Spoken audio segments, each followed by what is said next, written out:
one Canadian. Lloyd Gallagher, the expedition's deputy leader, was supposed to go as well, but dropped out because of exhaustion. The sole Canadian going for the top is Laurie Skreslet, a 32-year-old mountain guide from Calgary, Canada, and one of the expedition's strongest climbers. From the moment Everest first came into view, Skreslet has been determined to get to the top. Right there at the back? Yeah. That's Everest. Oh, come on. How about Chandler? Ever been here before? No.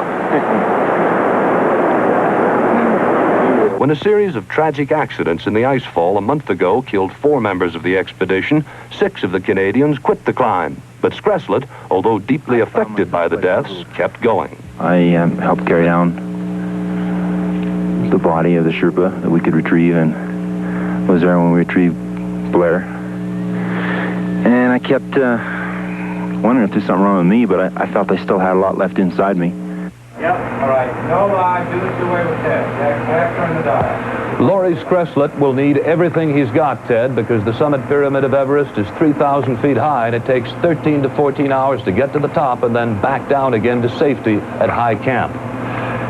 We would hope to bring you an interview with the summit team by the radio, but we can't reach them yet.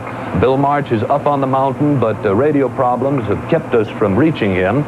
So that's all we can tell you at the moment. They should reach the top in about 2 hours.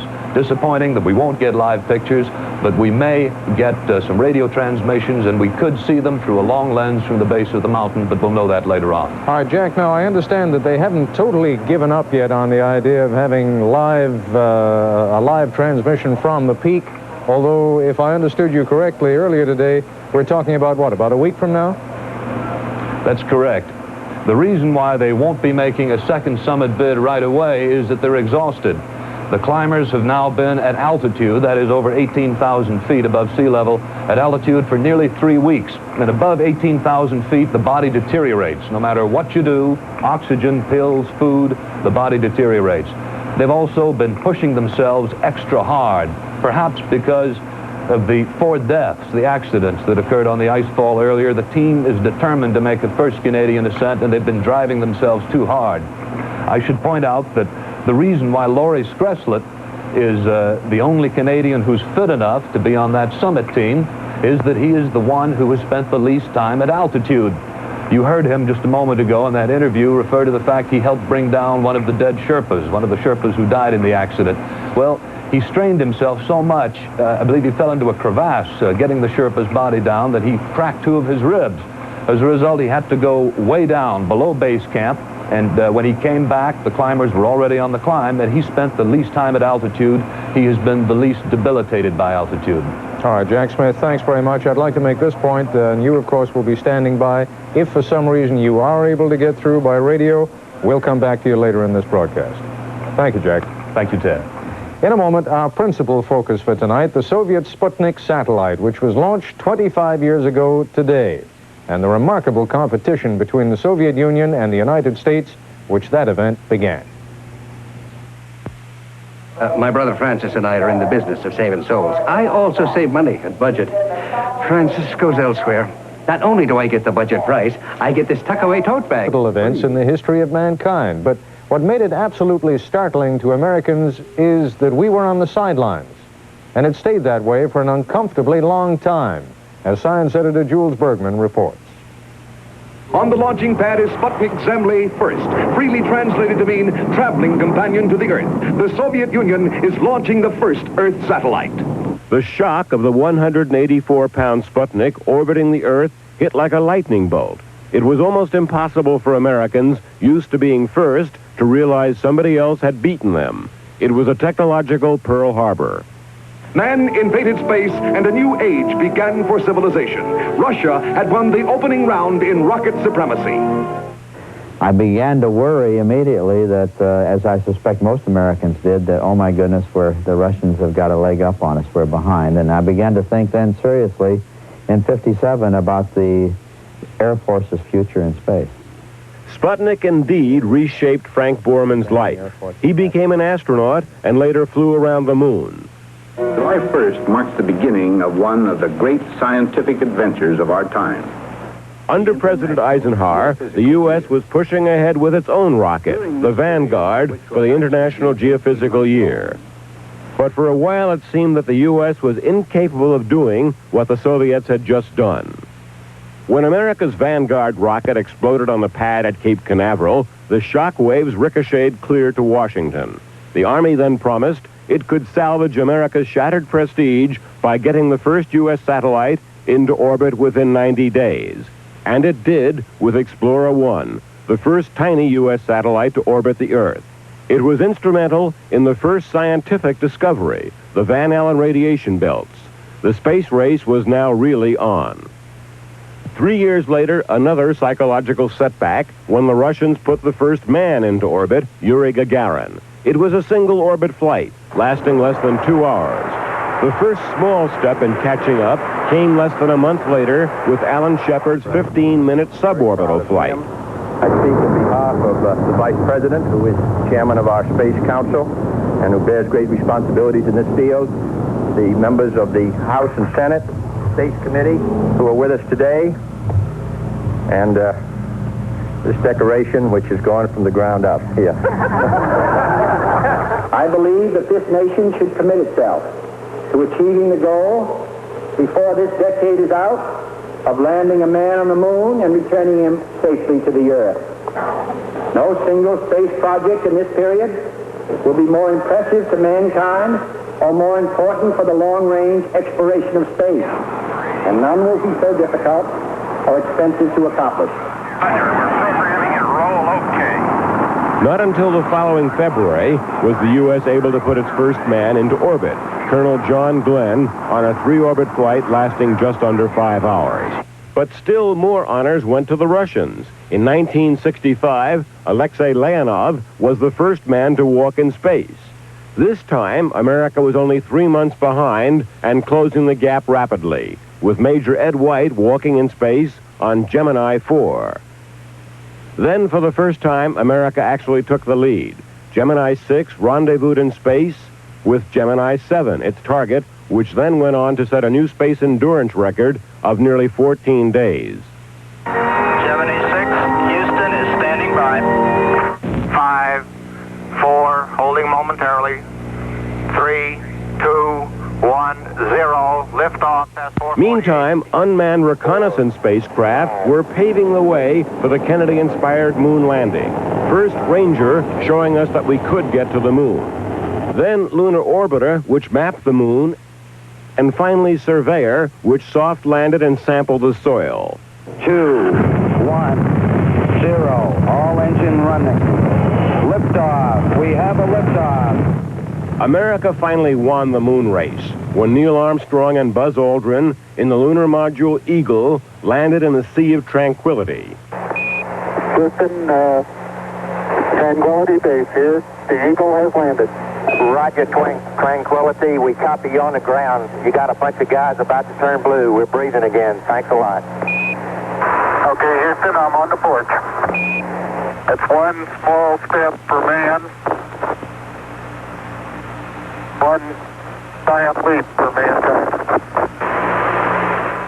I believe that this nation should commit itself to achieving the goal before this decade is out of landing a man on the moon and returning him safely to the Earth. The closest the Russians came to making history was the next year with Lunokhod, an unmanned remote-controlled tractor that sampled lunar soil. The most practical uses of space, albeit not the most dramatic, have turned out to be the communications and weather satellites that literally have revolutionized our world. The U.S. scored smashing picture show successes with Vikings 1 and 2 that landed right on the surface of Mars, proving there were no canals, there are giant craters, and traces of frozen water at its poles. Voyagers 1 and 2, aimed at Jupiter, first discovered active volcanoes on one of its moons, Io, then soared on to Saturn, revealing its mysterious rings, telling us more in seconds than we'd learned in all of recorded history. However, most of the money in recent years has gone for the shuttle and space stations. First, Skylab, which set new records for manned flights, up to 84 days, proving that man could not only endure, but perform useful work. Russia's Salyut 6 and 7 surpassed the U.S. record with a 6-month-long flight.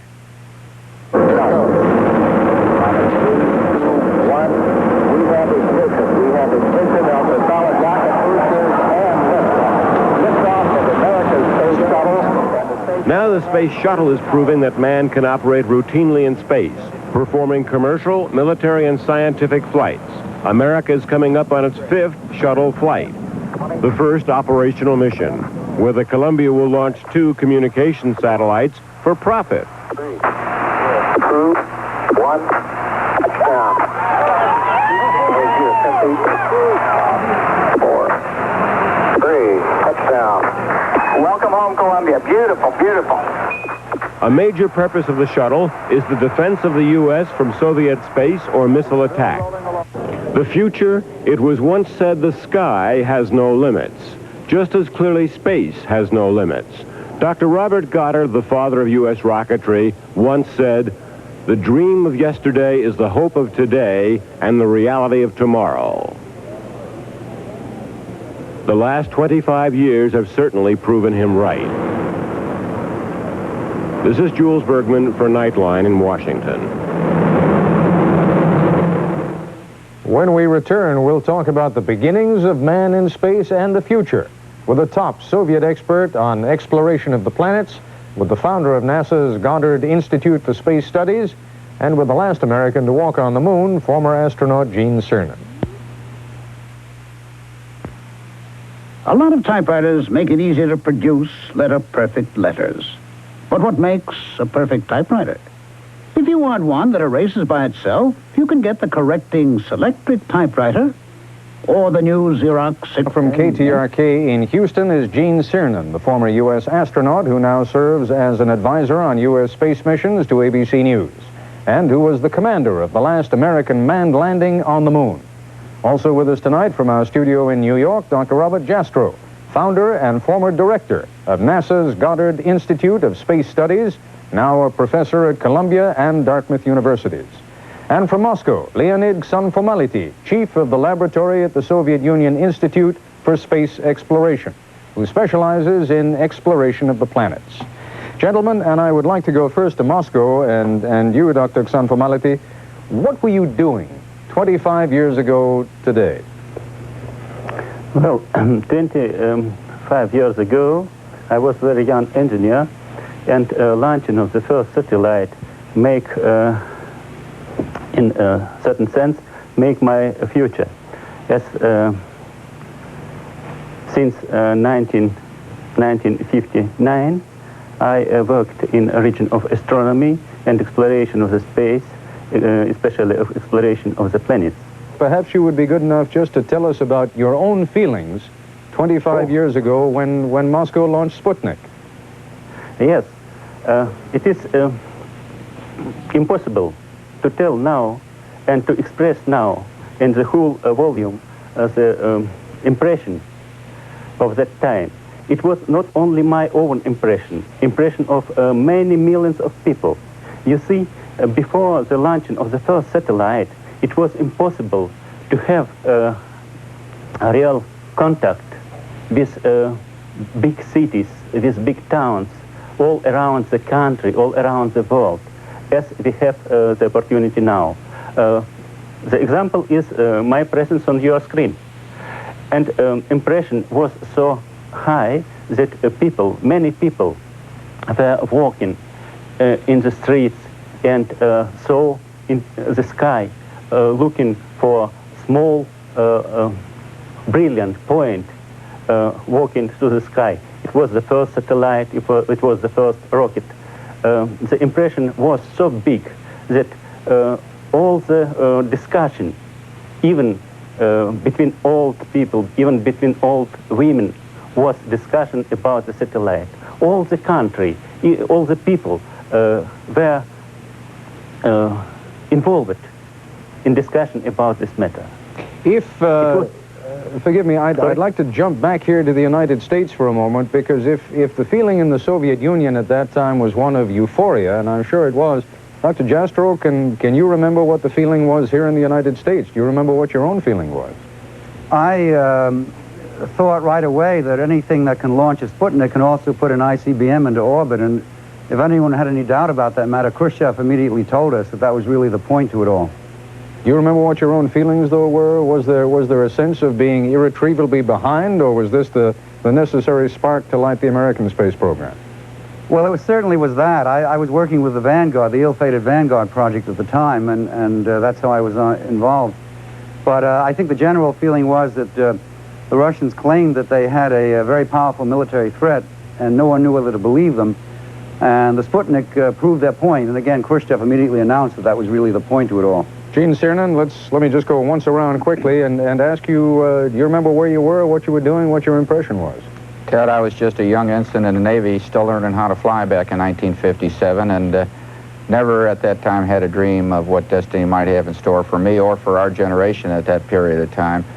I do know, obviously, I was, like the rest of the world, perhaps astonished, surprised, somewhat frightened. But we know the history that followed and what the launching on that eventful day of Sputnik really meant to the entire world, to the history that followed during that generation. There were some rumors in this country that perhaps the Soviet Union might celebrate the 25th anniversary of the launching of Sputnik by launching a manned mission to Mars. Is there such a mission in the works? Yes, there are different opportunities, there are different positions, different scientists. But I believe that before the launching of the man to other planets, it is necessary to fulfill the very large program of investigation of the planet by means of automats, by means of spacecraft, automatic spacecraft. As any expedition with people be launched to other planets will be very expensive business. And I believe that in the future, such an expedition will be possible by means of tying together the strengths of different countries and with preparing the common expedition of the science of the whole Earth. Dr. Jastrow, you wrote an article just yesterday. I'm sure you wrote it some time ago, but it was published just yesterday in the New York Times, yes. In which you suggested that the Soviet Union may be on the brink of another one of these enormous leaps forward scientifically that will leave the United States once again far behind. Am I misstating you? You're very close. The only word that's off is scientifically, because I've worked in the same fields as my Russian colleague, the planets, the exploration of the planets, and our own institute has concentrated on them. But I discovered to my amazement in doing the research for this article on the 25th anniversary of Sputnik that the main thrust of the Russian program is in the military area, and there they're ready to make a great leap forward because they've deployed killer satellites in space, a matter attested to by our government officially, and I find that very frightening. And as I listen to my Russian colleagues talk about the great things we can do in science, I'm very impressed because they are great scientists, but I'm very disturbed, to quote Harold Brown when he talked about this 4 years ago, to find that they have gone single-handedly into the deployment of weapon systems in space. Maybe we better define terms a little bit. Killer satellite, you mean what? A killer satellite is a satellite that's launched and has the ability to shoot other satellites down. Russians apparently have had that system in operation for 4 years, and we can't match it. They have really seized control of space as a military arena. Dr. Xanfomality, do you want to respond to that? I realize that's not precisely your field, but I'm sure you know more about it than we do. Yes, I believe that a cooperation between both our countries in science is very promising for studying of the cosmos, and there is no place both on the surface of Earth and in cosmos for any military application of space technique.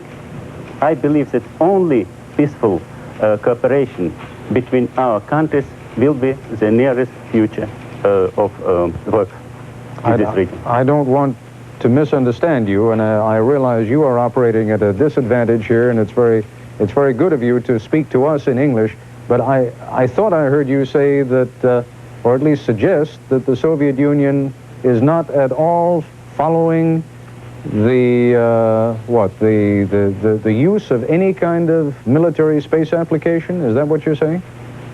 In space? In space, yes. Yes, of course. No weapon in space. It is our principle. You're saying you haven't done it, you won't do it, you're not doing it? I want to be sure I understand you correctly. Yes. The proposal of the Soviet government was not to produce, not to not to place any weapon in the space.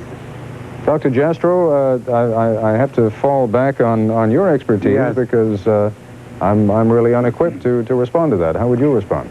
The Soviet Union has tested 20 killer satellites, and 10 of the tests were successful. They involve blowing up the killer satellites so that the shrapnel will disable the target satellite. They tested one 2 months after Carter came into office, and I believe it was probably for that reason that, being very disturbed, he initiated a series of talks with the Russians about controlling killer satellites through treaty. And the Russians said, sure, we'll talk, but they kept on testing. And their latest test started on June 6th of this year, the day before the UN Conference on Disarmament opened. So I really can't reconcile these 2 points of view and these two sets of facts. Well, indeed, there is no treaty in effect, is there, that would preclude the Russians sending any weapons into space? No, but what impresses me, again, is that my Russian colleagues do speak of the peaceful purposes of space, but unfortunately they are the ones who've deployed the killer satellite system. I find that very disturbing, especially since we cannot match their capability, and we are really powerless in an arena that they've militarized. Dr. Xanfomality, is Dr. Jastrow telling you something you don't know? Sorry, let me ask my colleagues if I have misunderstood the question of Dr. Serow. Вы не подскажете мне, значит, что он говорит? Да, нет, что мы размещаем оружие в космосе. Спутники. Да. Well,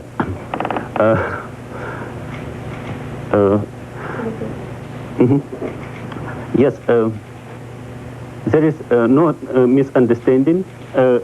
As I seen before, you say that the Soviet Union is placing kill satellites in cosmos. I don't believe it.